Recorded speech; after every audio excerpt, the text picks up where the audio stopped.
সাংবাদিক বন্ধুসকল, আজি বিশেষ এটা বিষয় লৈ আমি আপোনালোকক ইয়াত কিছু কথা ক'ম বুলি মাতি আনিছোঁ। কথাটো হ'ল, আজি কেইটামান বছৰৰ পৰা অসমত কেৱল মুছলমান ধৰ্মী লোকৰ বিষয়ে ওলাই আহিছে।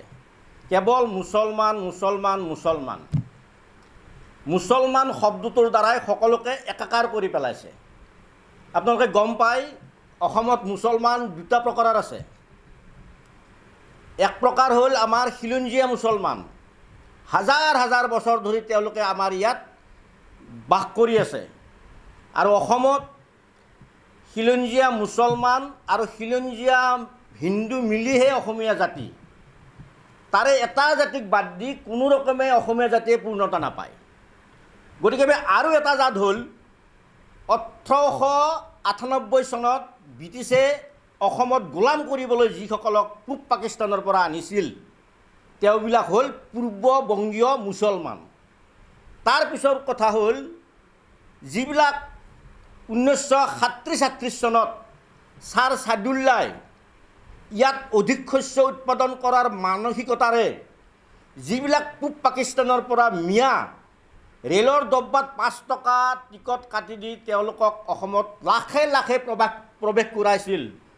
অসমত বৰপেটা, নগাঁও, দৰং এই তিনিখন জিলাত প্ৰথমতে তেওঁলোকক সংস্থাপিত কৰিছিল ছাৰ ছাদুল্লাই। আজি যিবিলাকে ইয়াত হুলস্থুল কৰি আছে, সেইবিলাকৰে এইবিলাক আজি বংশধৰ। গতিকে মই আপোনালোকক মুছলমানৰ সংক্ৰান্তত ভেদটো ভাঙি দিলোঁ, যি অসমৰ কিছুমান বিদেশীৰ দালাল, মিয়াৰ দালাল, ড্ৰাগছৰ দালাল, নকল সোণ বেপাৰীৰ দালাল, গৰু চিণ্ডিকেটৰ দালাল, এইবিলাকে খালি কৈ থাকে যি মুছলমানৰ ওপৰত আক্ৰমণ হৈ আছে। আমি ক'ব বিচাৰিছোঁ, কোনজত মুছলমানৰ ওপৰত আক্ৰমণ হৈ আছে? খিলঞ্জীয়া মুছলমানৰ লগত আমাৰ কোনো মেলে নাই। আপোনালোকে জানে, যি অসম বিধানসভাত এতিয়ালৈকে এজনো অসমীয়া মুছলমানৰ জনপ্ৰতিনিধি নাই। গোটেইবিলাক বংগীয় মূলৰ মুছলমান। গতিকে জাতিটো কোনফালে কোনপিনে গতি কৰিছে আপোনালোকে একবাৰ চাওকচোন। কোনপিনে জাতি গতি কৰি আছে আমাৰ অসমীয়া জাতিটো? গতিকে আমি এইটো ক'ব বিচাৰিছোঁ, যি কথাই প্ৰতি মুছলমান ধৰ্মাৱলম্বীৰ লোকক টাৰ্গেট কৰি আমি কথা ক'ব খোজা নাই, বা আমাৰ যিবিলাক অসমৰ জাতীয় সংগঠন আছে তেওঁবিলাকেও খিলঞ্জীয়া মুছলমানৰ ইয়াত কথা কোৱা নাই। ইয়াত কথা কৈছে অকল পূৰ্ববংগীয় মুছলমানসকলে, যিবিলাকে ইয়াত 1898 চনত 1937 চনত অসমত প্ৰৱেশ কৰিছিল আৰু প্ৰৱেশ কৰি 2 নম্বৰী কাগজ পত্ৰ গোটাই ইয়াত ভোটাধিকাৰ লৈ ইয়াত ভাৰতীয় নাগৰিক হৈছে, তেওঁবিলাকৰ কথাহে আমি ক'ব বিচাৰিছোঁ ইয়াত। আৰু তেওঁবিলাকৰ যিটো উৎপাত, তেওঁবিলাকক আমি সকীয়াই দিছোঁ, যে তোমালোকে যদি এনেকৈ যদি অসমখনত হুলস্থুল কৰি থকা, আজি চোৱা, আজি লখিমপুৰত নকল সোণৰ বেপাৰ কোনে কৰিছে? নগাঁৱত নকল সোণৰ বেপাৰ কোনে কৰিছে? ড্ৰাগছৰ 2 নম্বৰী বেপাৰ কোনে কৰিছে? অসমত ড্ৰাগছ কোনে মেলি দিছে? ড্ৰাগছ পেডলাৰবিলাক, মেইন পেডলাৰবিলাক কোন? এইবিলাক মিয়া সম্প্ৰদায়ৰ। গতিকে আমি বিশেষ ক'ব নাযাওঁ। যি অলপতে ধিংকাণ্ড হ'ল, সেই ধিংকাণ্ডটোত আপোনালোকে জানে, এটা ট্ৰেইনত পঢ়া ছোৱালীক ধৰ্ষণ কৰি 3টা নৰপিশাচে কি কৰি পেলালে। গতিকে অকল ধিঙেই নহয়, তেওঁলোকে বৰপেটাত উৎপাত কৰে। অসমৰ যিবিলাক নামনি অসমৰ যিবিলাক মিয়া অধ্যুষিত অঞ্চল সকলোতে তেওঁলোকে উৎপাত কৰি আছে। অলপতে বৰপেটাৰ এখন গাঁৱত তেওঁবিলাকে অপেন ঘোষণা দিছে, যে ইয়াত খিলঞ্জীয়া মানুহ থাকিব নোৱাৰে, ইয়াত অকল মিয়া থাকিব। এইবিলাক কথা নেকি? এইবিলাকতো আমি মানি লোৱা নহয়। এতিয়া এটা প্ৰশ্ন আহি পৰিছে, যে আমি নামনি অসমৰ মানুহখিনি আমি চুপচাপ বহি আছোঁ। আৰে, আমি কিয় চুপচাপ বহি থাকিম? আমি আহ্বান জনাইছোঁ নামনি অসমৰ মানুহক, বৰ অসমৰ মানুহক। ইয়াত অসম বুলিয়ে নহয়, আমাৰ আগৰ যিখন বৰ অসম আছিল, অৰুণাচল, নাগালেণ্ড, মিজোৰাম, মণিপুৰ, মেঘালয়, সকলোকে আমি আহ্বান জনাইছোঁ, যে আপোনালোকে বিদেশীৰ ক্ষেত্ৰত গুৰুত্ব দিয়ক, আৰু সকলো থলগিৰি জনতা বৰ অসমৰ একগোট হওক, আৰু একগোট হৈ আমি এই বিদেশীৰ ক্ষেত্ৰত আকৌ একবাৰ অসম আন্দোলনৰ অৱতাৰণা কৰোঁ অসমত। এই বিশেষ সম্প্ৰদায়ে কিন্তু মাননীয় মুখ্যমন্ত্ৰী হিমন্ত শৰ্মাই ইতিমধ্যে কৈছে যে এই সম্প্ৰদায়টোৱে 4 মাহত 25টা এনেকুৱা ধৰ্ষণকাণ্ড সংঘটিত কৰিছে। আনকি কংগ্ৰেছৰ 2গৰাকী বিধায়কে ভীমৰ যিটো ঘটনা, সেই সন্দৰ্ভত তেওঁ মানে বিদ্যুৎ কৰিছে।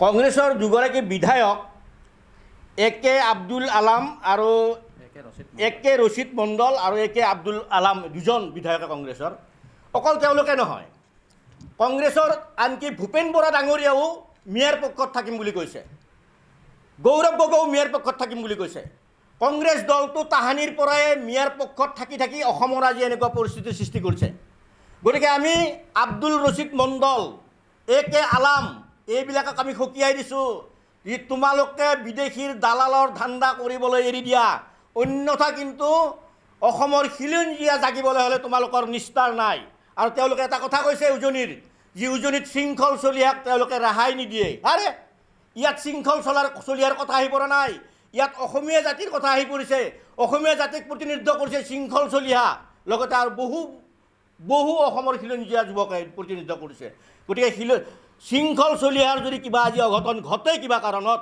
যদি অসমৰ কোনোবা এজন খিলঞ্জীয়া যুৱতীৰ যদি কিবা এটা অঘটন ঘটে তেতিয়াহ'লে এই আব্দুল ৰচিদ মণ্ডলক ৰাজপথত চুচৰাই টানি শাস্তি দিয়া হ'ব যদি অসমৰ খিলঞ্জীয়া যুৱক যুৱতীৰ আৰু শৃংখল চলিয়াৰ যদি কিবা অঘটন ঘটে আব্দুল ৰচিদ মণ্ডলক ৰাজপথত চুচৰাই টানি অনা হ'ব আমি ইমানলৈকে যাব খোজা নাই কিন্তু তেওঁলোকে যদি আমাক জ্বলাই দিয়ে আব্দুল ৰচিদ মণ্ডলে সেইদিনা কি বক্তব্য ৰাখিছে যি শৃংখল চলিয়াক কোনোপধ্যে ৰেহাই দিয়া নহ'ব 30টা জাতীয় সংগঠনক তেওঁ টাৰ্গেট কৰি কথা কৈছে কিন্তু তেওঁ কিমান সাহস পাইছে তেওঁ টাৰ্গেট কৰি কথা ক'বৰ কাৰণে অকল শৃংখল চলিয়াক টাৰ্গেট কৰিলে নহ'ব আপোনাৰ যদি সাহস আছে অসমৰ গোটেইবিলাক খিলঞ্জীয়া জাতীয় সংগঠনক আপুনি টাৰ্গেট কৰি কথা কওক তেতিয়া আপুনি দেখিব কোন পানীৰ মাছ আব্দুল ৰচিদ মণ্ডল এই কথা কিন্তু আমচয়ে কৈছে আমচয়ে শৃংখল চলিয়াক এটা চ্যালেঞ্জ দিছে আৰে আমচু কোন আমচুটো বিদেশী মূলৰ বা বংগীয় মূলৰ মুছলমানৰ যুৱকৰে দ্বাৰা গঠিত এটা আমচু সংগঠন গতিকে তেওঁলোকেতো মিয়াক সুৰক্ষা দিবই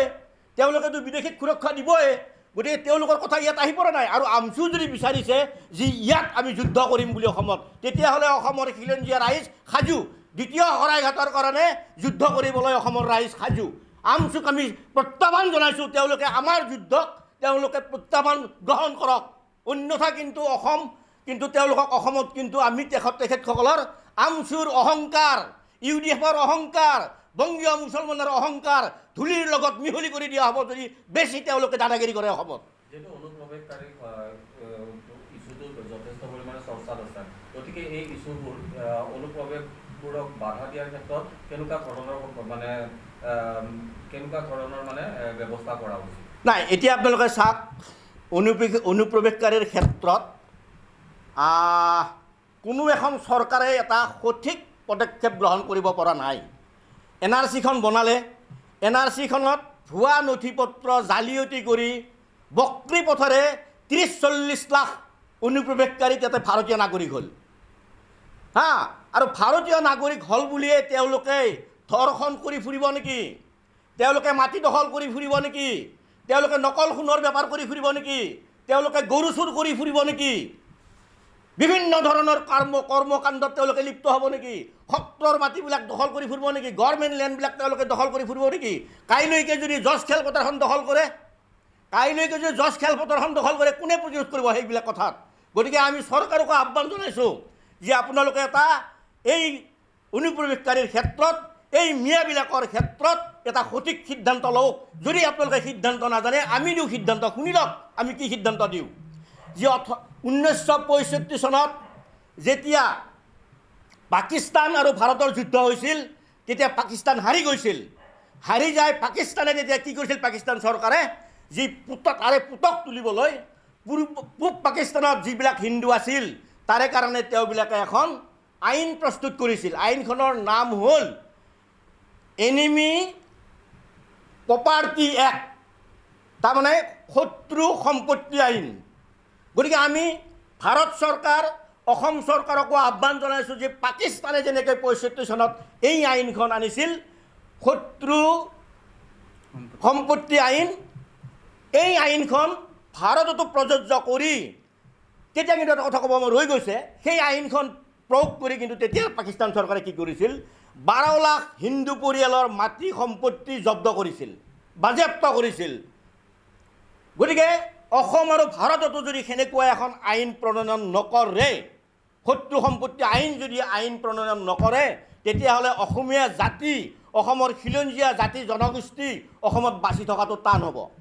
গতিকে আমি শেষত অসমৰ সকলো খিলঞ্জীয়া ৰাইজক এই গুৱাহাটী মহানগৰৰ পৰাই আমি আহ্বান জনাইছোঁ যে এই জাতিৰ সন্ধিক্ষণত, জাতিৰ সংকট কালত সকলো খিলঞ্জীয়া একগোট হওক, নহ'লে কিন্তু আমাৰ অসমীয়া জাতিটো বাচি নাথাকে। ধন্যবাদ। জয় আই অসম।